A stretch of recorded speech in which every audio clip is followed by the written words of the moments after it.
Greetings, gamers. Barnes here. Today I want to talk to you about player versus player in role-playing games. Most role-playing games I've seen don't even cover player versus player in any aspect of their game. Um, some leave it open-ended. Uh, Dungeons & Dragons 3.5, the uh, most well-known product of the industry, usually in what I've seen has never covered it. But if you play role-playing games long enough, you'll probably encounter a situation where combat between players happens.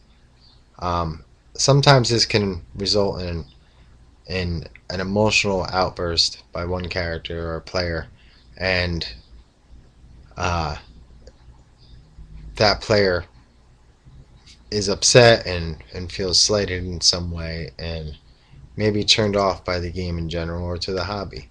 Um, Other players, more mature players, I feel, just go over it with stride with it. Often it's in the storyline and they just go with it and uh, accept whatever happens in player versus player combat.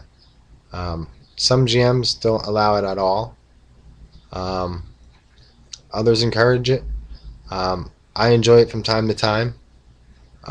If the players are mature enough to handle it and it fits in the storyline, then I don't usually have a problem with it. I'll sit back and I'll watch and I'll enjoy the players describe the action and basically roll the game out themselves, and I'll just mediate and make sure that they're not breaking any of the rules.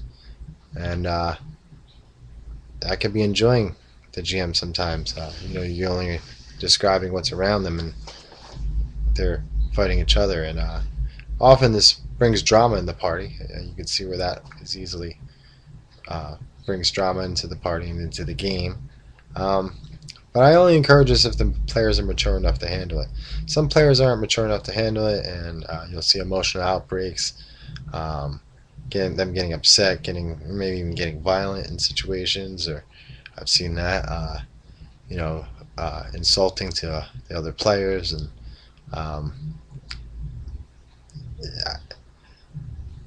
I don't know how that happens, but it happened, and maybe somebody else has experienced that. I don't know, but do you encourage player versus player combat in your game if it goes into the storyline and it fits into their roles, or do you just simply allow the paladin to roam around with the necromancer?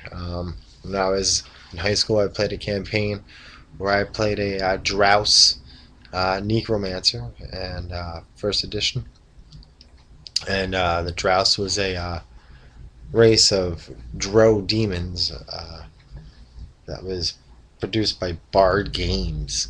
I don't know if anybody else out there remembers them.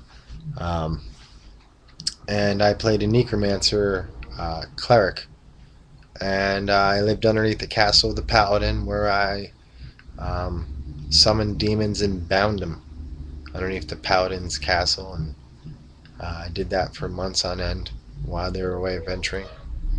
But that was just something we overlooked. Now, as I'm older, I realize that our characters probably would have come to blows at some point, or at least would have evicted me. But it's a role-playing game, and I guess it was fun at the time. But how do you handle player versus player? If it makes sense in the story, do you allow it? Do you never allow it? Do you encourage it? I'm interested to know. And is there any role-playing games out there that encourage player versus player? I've never heard of one, but maybe there is. I'm not that versed in role-playing games. I know my core games. All right, well, this is Black Barnes. Take care.